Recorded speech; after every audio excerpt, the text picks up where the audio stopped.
된장찌개에 한 숟갈을 뜰 때 우리는 보통 원산지를 떠올리지 않습니다. 그런데 질문을 이렇게 바꿔보면 조금 이상해집니다. 이 된장의 출발점인 콩은 혹시 한반도에서 태어난 작물일까요?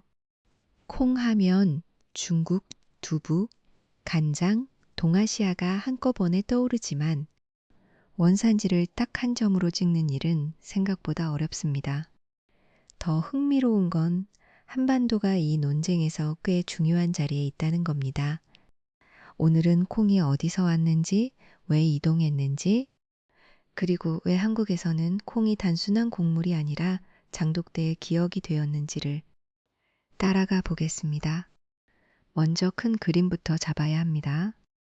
우리가 먹는 재배콩은 학명으로 글리시네 맥스라고 부릅니다. 어렵게 들리지만 그냥 밭에서 기르는 콩입니다. 이 콩의 조상으로 여겨지는 식물이 야생콩, 글리시네 소야입니다. 동아시아의 강가나 풀숲에서 덩굴처럼 자라는 작은 콩이죠. 학계에서는 재배콩이 이 야생콩에서 길들여졌다는데 문제는 어디서 처음 길들여졌느냐입니다. 중국 황허 유역이 오래전부터 유력한 후보로 거론되어 왔고 남중국, 동북중국, 한반도, 일본까지 여러 지역이 함께 논의됩니다. 그러니까 콩의 기원은 단순히 어느 나라 것이냐의 문제가 아닙니다. 동아시아 사람들이 야생식물을 먹고 심고 고르고 다시 심는 긴 과정의 문제입니다. 왜 이렇게 결론이 어려울까요? 씨앗 하나가 모든 걸 말해주지는 않기 때문입니다. 고고학 유적에서 콩이 나오면 연구자들은 크기와 형태를 봅니다. 대체로 재배화가 진행되면 씨앗이 커지는 경향이 있습니다. 하지만 작고 큰 차이만으로 이것이 완전한 야생콩인지 이미 재배콩인지 아니면 그 중간 단계인지를 항상 깔끔하게 가르기는 어렵습니다. 또 식물은 사람을 따라 움직입니다. 강을 따라, 산길을 따라, 교역과 이주를 따라 이동합니다. 어떤 지역에서 오래 이용되면 그곳의 콩은 다양해질 수 있습니다. 하지만 다양성이 높다고 해서 반드시 최초 출발지란 뜻은 아닙니다. 오래 보존되었거나 여러 계통이 섞였거나 야생콩과 재배콩이 계속 만났을 수도 있습니다. 그럼 한반도 이야기를 해보죠. 한반도에는 야생콩이 넓게 분포합니다. 그리고 야생콩의 유전 다양성도 높게 평가됩니다. 이 말은 적어도 한반도가 콩에게 낯선 주변부가 아니었다는 뜻입니다.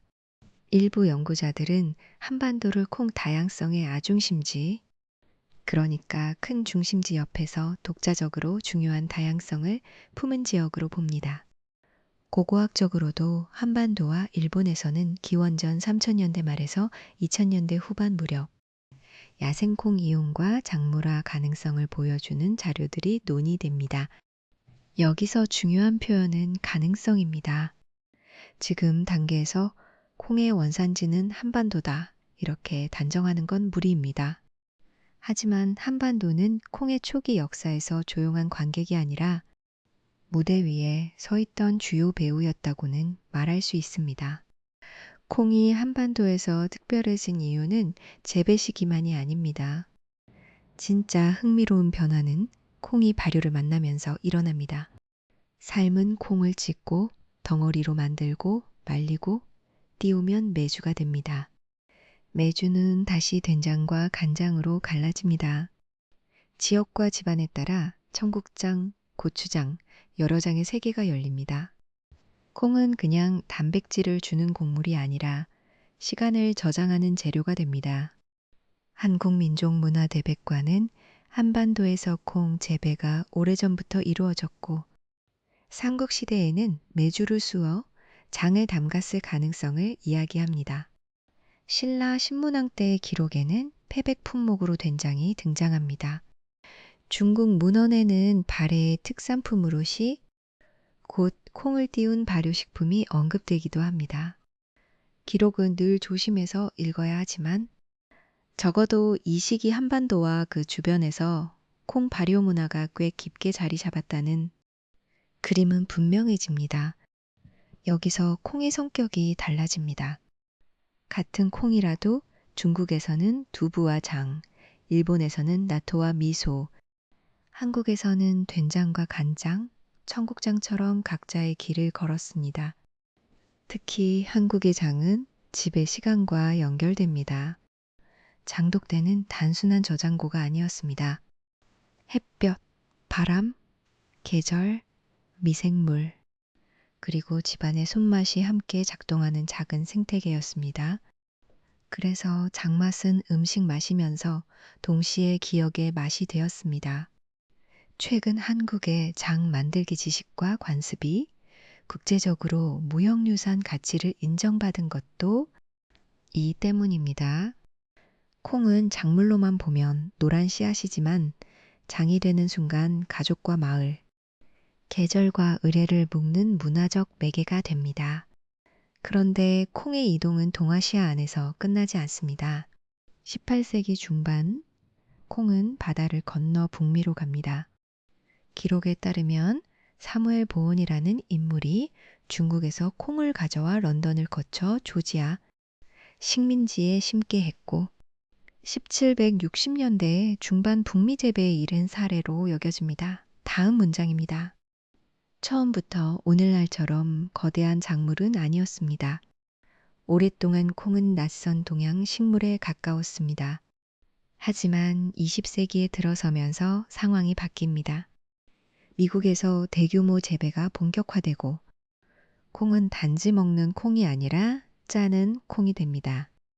압착해서 기름을 얻고 남은 깻묵은 가축 사료가 됩니다.